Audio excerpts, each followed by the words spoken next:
It was so awesome. It was just awesome, amazing. I loved it. It's great. Like, alright, so Tatsui and I just had a vacation in Japan. We spent an entire month there, and I loved it. Every single day was incredible. And being there just made me feel so happy. It's awesome. So, I am Nico. This is my Japanese wife, Tatsui. She's from Japan, and she's very Japanese. So it's clear that she doesn't like Japan very much, which is why we live in Austria. No, we love Japan, just kidding. I kind of nearly even forgot how awesome it was, because I lived in Japan initially. That's where we met during an exchange in Japan. But now I truly feel rekindled to Japan.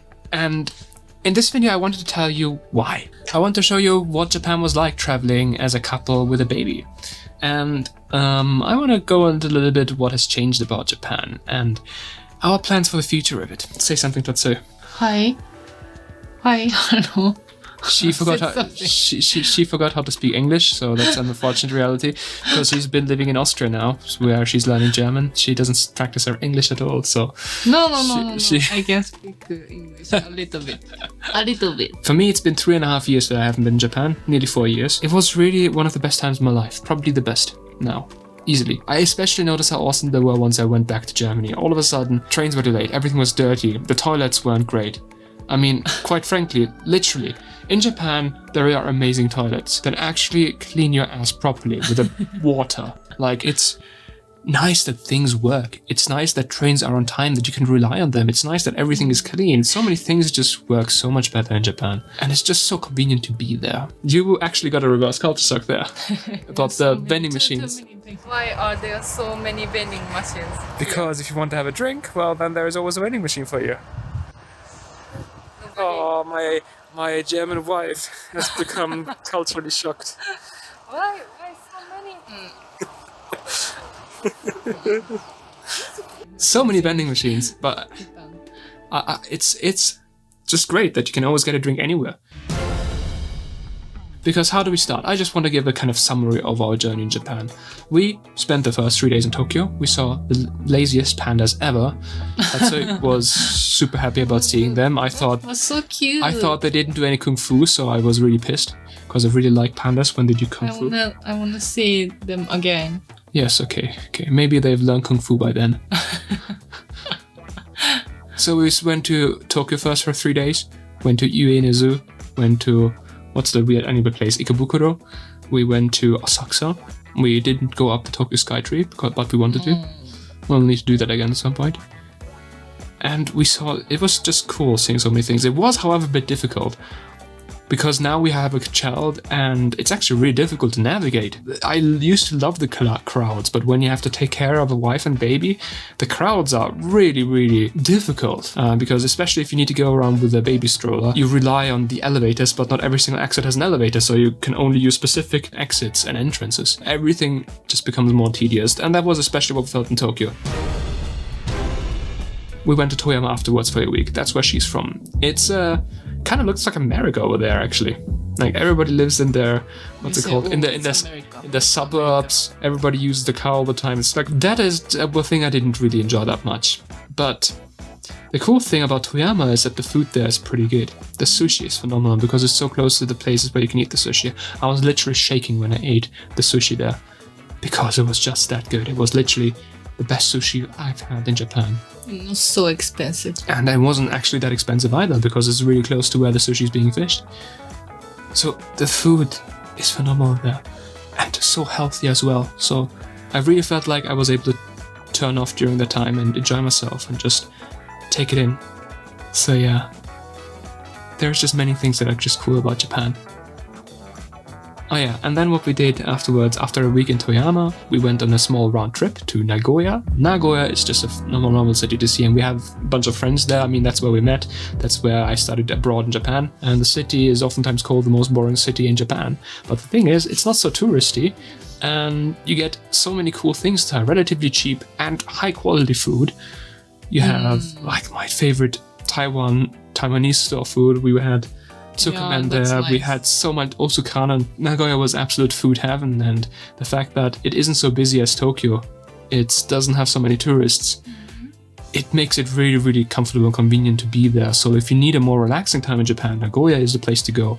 But that was cool just to relive the city, go to our favorite food stores. And the next thing, and what we did is afterwards we went to Yamanashi Prefecture to meet some of our friends. And we did a round tour. We started in Shizuoka, and then we did a kind of round tour around Yamanashi Prefecture, and we saw beautiful temples. And Wagyu was We so ate Wagyu yakiniku. Oh, that was so delicious. We ate. And ice cream. We saw an incredible view of Mount Fuji. It was heavenly. It was truly heavenly. Just seeing in Japan and taking it in and seeing that beauty for what it is, it's just amazing. And then we saw a pond where people dropped a lot of smartphones in. Just A World Heritage pond. Like literally, it's a pond that's World Heritage cultural site. And So clean. people kept dropping their smartphones into it. 8 meters. Yeah, like 10 meters deep. And yeah. Then Hakone Hot Spring. Hakone Hot Spring is part of Kanagawa Prefecture, so part where Yokohama is, which is bordering Tokyo. And that, it's surprisingly smaller than we thought. Like, it's a really famous place, but it wasn't that big. And but it was still cool to see.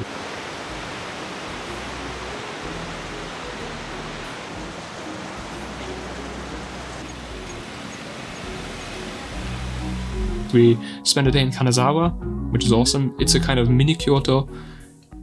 I love Kanazawa. Kanazawa is just really cool. Like the Eastern Tea District, like Higashichayaga it's called. It just looks awesome. It's really cool to walk around there. And, Traditional city. really, really traditional Japanese city, so to speak. Like the way Japanese cities used to be. And that is really preserved there. It's awesome. And we went, on our last days, we went to Himi, the place where, so to speak, like a lot of the sushi of Japan is being fished. Like they have the entire industry there. We went to the harbor. That was really cool to see. And to see the boats that do that. And then we went to an onsen again because, well, we had to go to the onsen in Himi. And we finalized up with a day in Kanagawa Prefecture. Yeah, we saw a big robot, and the Ramen Museum was so cool.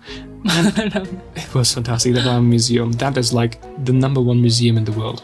I am not kidding. If you want to go to one museum ever, if you never choose the Ramen Museum, you can actually buy a year-long pass for the Ramen Museum. Or what was it, year-long pass? Yeah, you can buy a year-long pass where you can go there more frequently if you want to.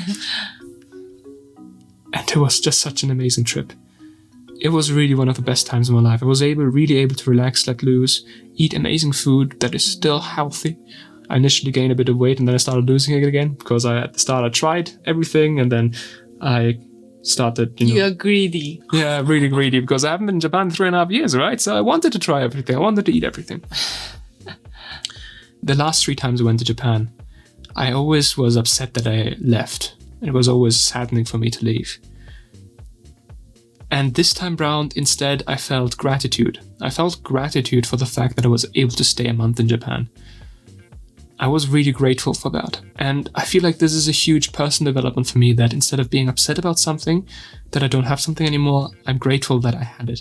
And this is like one of the ways, Japan has made my life awesome. It's really helped my personal growth and personal development. There is one of the reasons why I really love Japan. But what has changed in Japan? Tatsui. What has changed in Japan?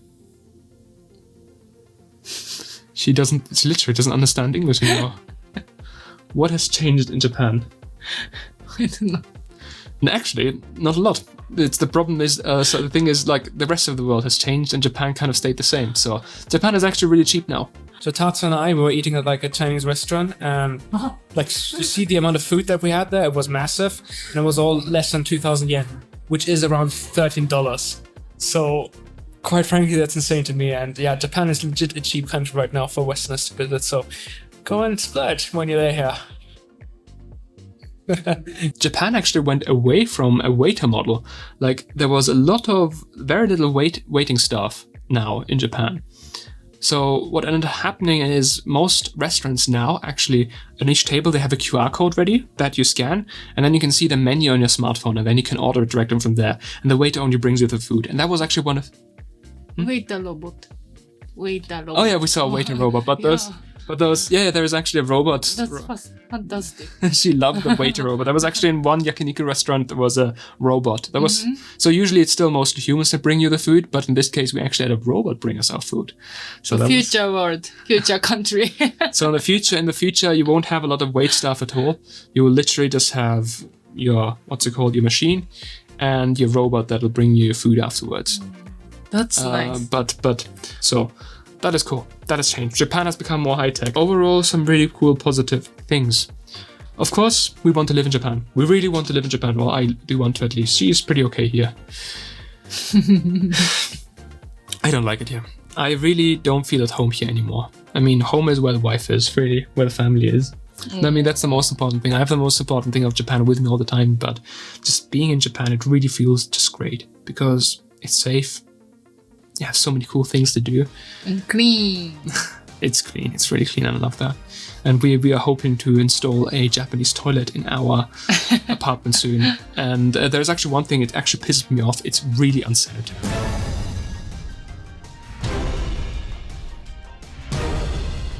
Alright, sorry that I ranted about that, but that is one thing that I saw in Japan and just thought, we need that. We really need that here.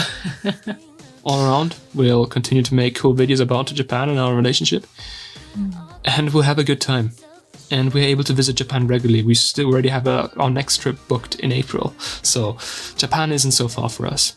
I am very, very happy with that. I'm very grateful that I had such an amazing time in Japan. And with that, I want to finish up. Please go and subscribe to the channel. Sub. Yeah, Tatsui. We're not this desperate, Tatsui. And have a good time. Make sure that you have a good time. That's the most important part for us. Alright, have a good one. Bye-bye.